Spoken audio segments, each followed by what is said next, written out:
Hello there gang, DD DeVere here with another Past Blast, playing a classic retro game of yesteryear. And today I'm playing a little bit of Shadows of the Empire, a Star Wars game, a Star Wars story if you like. This was of course released way back in 1996 and obviously developed by LucasArts or Lucasfilm. I can never remember which one's which half the time. And it was originally developed for the Nintendo N64 and then ported to the PC. Just a quick look for what we get there in the way of some missions, only because your mouse scrolls through it. Well, it doesn't look like you get many missions. They are quite large and challenging. Now, I was about to say, right, so when you first launch the game, you will be met with a launcher outside the game, which is not only where you set your resolution and a few other graphics settings such as hardware and shaders and that kind of thing. You'll also have to load and save your profiles there. You'll need to create a profile, and every time you replay you'll need to load your profile. So that's something to keep in mind. Also, talking of resolutions, I was rather surprised to find the game still supports 1920 by 1080. However, if you play in that resolution or modern resolutions, anything above 1280 will kind of screw up the introduction videos. It was just it makes them play in a 640 box up at the top left of your monitor. Again, so they're watchable and you can follow the story that's going on, but you won't be getting the maximum viewing quality. However, so bearing that in mind, I shall of course skip all the introduction and the intro videos, and we shall dive straight on into the game. So we'll start at the beginning with the classic Battle of Hoth. So let's do that now. Rogue Group, we need to give our transports time to escape. Take out those Imperial probe droids. Be careful not to shoot our own turrets.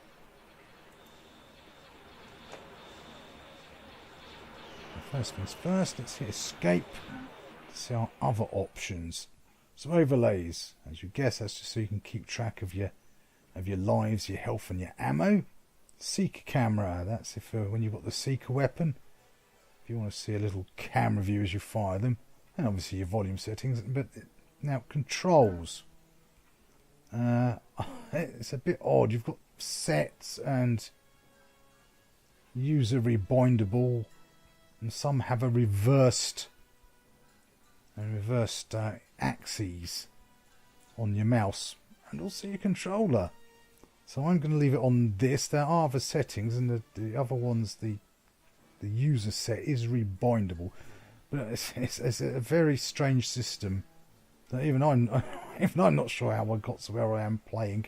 But this setup I'm playing with here works, so that's why I'm going to leave it as it is. Otherwise this could be a very wacky video. So with that done, let's resume the game and get on with the Battle of Hoth. So we of course are the character of Dash Rendar. Story wise, we were dropping off some supplies to the rebels when the Empire attacked, so we've dived on into a speeder to give them a bit of a help. So graphics wise, you can see it's N64 origins, so it wasn't really anything that special back then. It's certainly not by today's standards. Although the fact modern resolutions are supported is certainly welcome. Should be no problem for our blasters. In fact, it generally plays quite nicely out of the box. Although this is the GOG version, not the Steam version, so that might change on the Steam versions. Some of their ports can sometimes be very rough, especially with the Star Wars stuff. I shouldn't want to be misleading anyone. You've got your standard camera view here. Oh, we managed to come right round into his gunfire there. Getting over him, but you've got a few different camera views. Cockpit view, camera view, or no hood view, I should say. So yeah, there's quite a lot going on here for the age of the game. I'm going to get caught right in the crossfire here. Although this is the easy level, so I can take a bit of a thumping before I need to worry too much. You've got the air brakes to slow you down, or if you just press one key, increases your turn rate. Accelerate and de-accelerate. So, you know, there's also some oddities going on here. The point is, it kind of looks like it's snapping around rather than smoothly moving and panning or banking, I should say, as we're airborne. So that, yeah, they're like it's sort of, you have to kind of keep pushing back down again. But it's not as bad in cockpit view. I think it's kind of tracking that crosshair even when you're in an exterior camera mode, you see. I'm assuming that's what's going on here. And that would explain why it's kind of so snappy and why it sort of auto levels itself. I think that's all of these dealt with, so no surprises as to what's going to pop up next if you know the movie. Harpoon and tow cables on the AT-AT. Go for the legs. It might be our only chance of stopping them. So it would have to be fair to say that these vehicle sections are perhaps the best parts of the game. Not to have cleared a bit of the chaff away, no, I don't think. No point wasting our blasters on that. Other than the snapping, the controls themselves are relatively smooth. Those things make a sort of sense. Roger Wilco. I keep managing to end myself up in front of the guns. So of course, this, when it was released back in 1996, was really more George Lucas testing the waters to see if the world wanted more Star Wars. Of course, with the end of Return of the Jedi in '86, I destroyed that. The sort of trilogy had concluded, and now, of course, it was pretty much, you know, Harrison Ford had made no secret of the fact he was not interested in doing any more Star Wars, or Harrison Ford, I should say, he was not interested in doing any more Star Wars. Picked one what up? Of any sort, he was not at all interested in reprising the character. So they come up with the idea of setting it between Empire Strikes Back and the beginning of Return of the Jedi. So that would explain Captain Solo's absence, because of course he was frozen in carbonite. So this was part of quite a big multimedia enterprise at the time. There was a soundtrack which incidentally is included with the game, at least again on the GOG version, as well as all the comic books, the posters. They had a load of toy lines all lined up ready to go, and so quite why it petered out, I'm not actually honestly sure. It was quite a big push at the time though. So what we'll do now is I'm going to, because as you can see there's a lot of stuff here, we'll go and look at the, we'll exit level, and we'll go and have a quick look at the actual ground combat with some Escape from Echo Base, and again we'll skip the introduction videos. Let's do that again right now.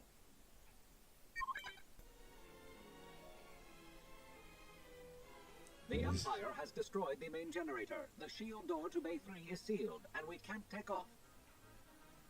You must activate the 6 emergency generator switches on the lower level to restore power to the shield doors. We are on dash render. So by and large, you've got all the controls you'd sort of expect. It's jump, but that's on your right click of your mouse. Activating things is space bar. And of course, you also have first person. So being sort of a shooter of that era, you also have auto aim.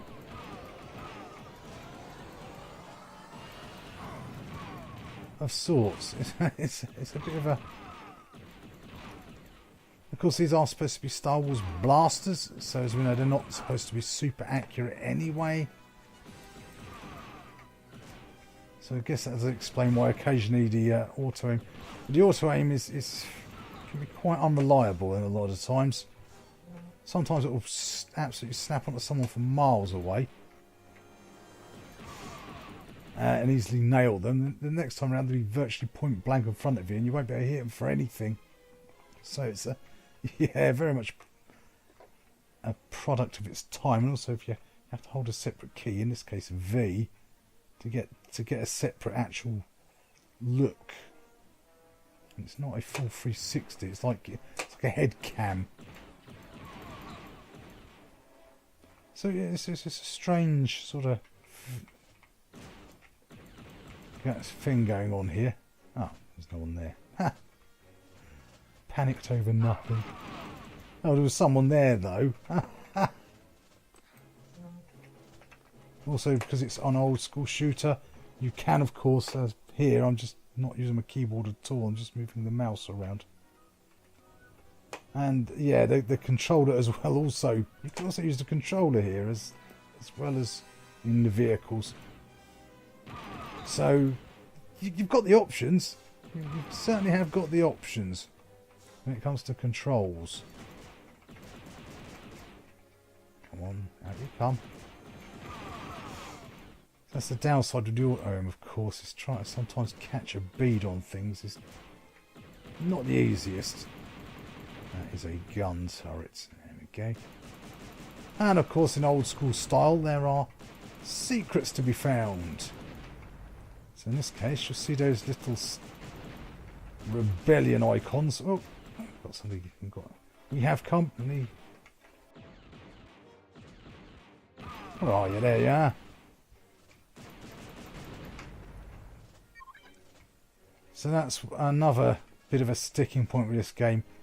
Those little icons, when you collect enough of them, will give you another life. Yes, there's lives in this game. Now if you run out of them, then that's your game over. And there's no saving in level. You get a few checkpoints where if you die you respawn to, you go back to. But there's no way of saving in game.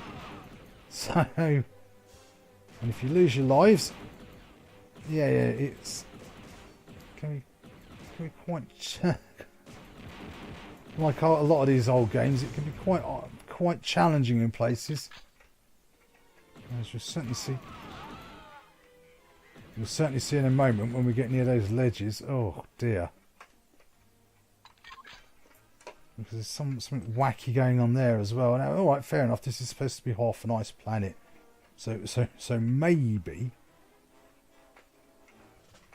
you know, it's understandable with the ice that you'd slip and slide off things. But it's not so acceptable later on at other parts of the planet.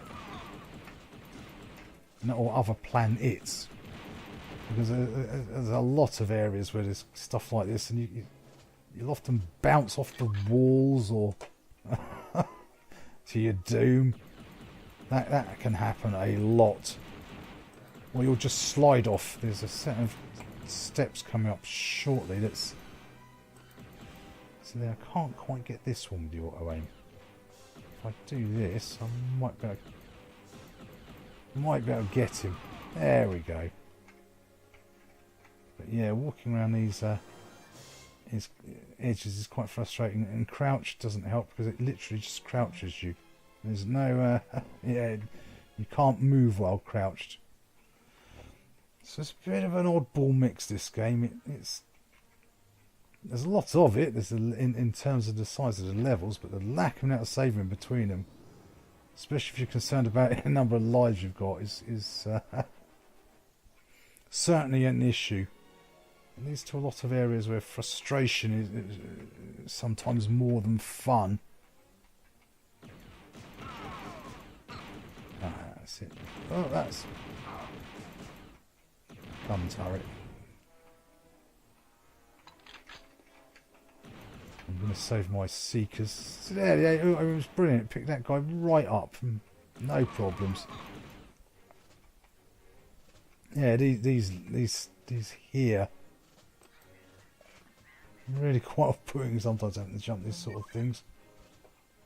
Especially later on. It's a good level when you're on the back of a moving train. You've got to make your way forward across the planet. But, oh, wow. The amount of times you will die on that, and a lot of the time it's because of the sloppy controls.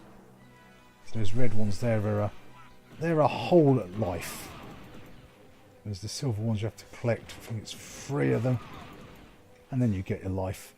So you've got the top left there. Once I pick these up, there you go. I've got now 7 lives.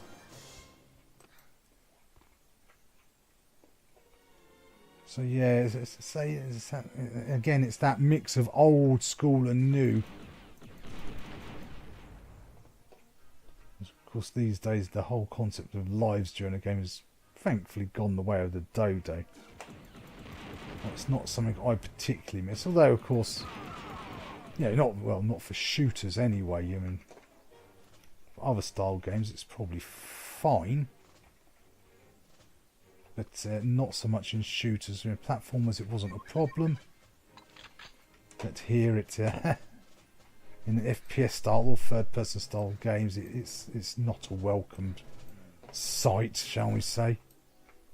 Oh, see there, that was having the mouse movement. I accidentally twitched at at that point. Oh. So we'll get around anyway shortly to concluding our dealings, gangs. So sadly, there's a lot more of the. So there, I was just trying to get a little look at what I was jumping to, and find myself right off the back of it again. It's these kind of moments, especially later on when you're doing this over a big precipice that can throw you to your death quite quickly and easily. It's not so welcome. So definitely, it's hard to say if you're a dedicated retro gamer, or you played this the first time round with the old nostalgia goggles. Then you'll definitely enjoy this. Yeah, if you're a dedicated Star Wars fan, you just, I'm sure it has, and you just want something to get the vibe going, especially with sort of all the mess that's going on with with modern Star Wars, or the lack of direction, really, rather than anything else, or lack of story. I've no idea what we're looking forward to in the next episode. What's supposed to be happening?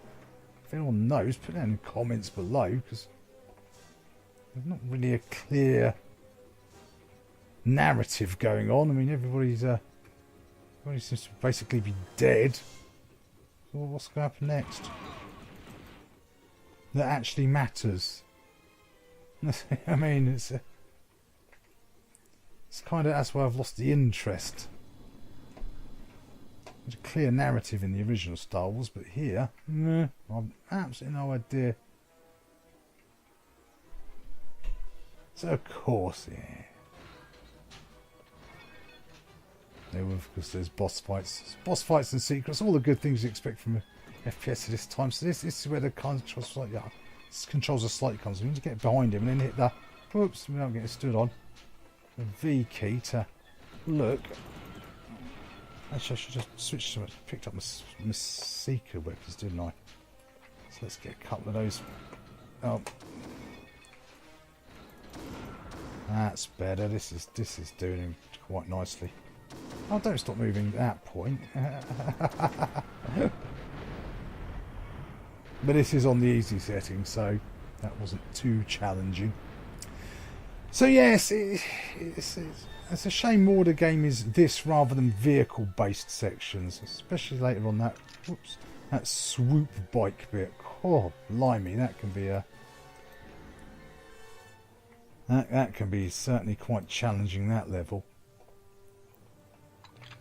But on the upside, you do get a fair bit of game for your money. Although a lot of it will be dying and replaying sections of it. So, but yeah, control issues aside, and just getting them all set up the first time round.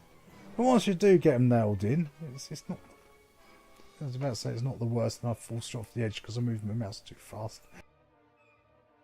So yeah, well, anyway, we'll conclude our dealings, gang. So So visuals aren't great, but you get it to download as well in the downloaded folder where you downloaded the games, the soundtrack as part of it. So that's nice. That's always bonus content. It's always good. You do get a lot of game, and it's not complete without its charms.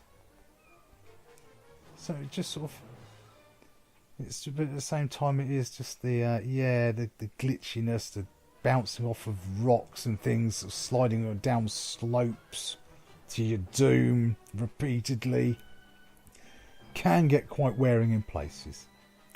So anyway, gang, thank you very much for taking the time to watch the video. I hope you found it useful and entertaining in some way. And as ever, don't forget to like, comment, subscribe to let me know you're alive.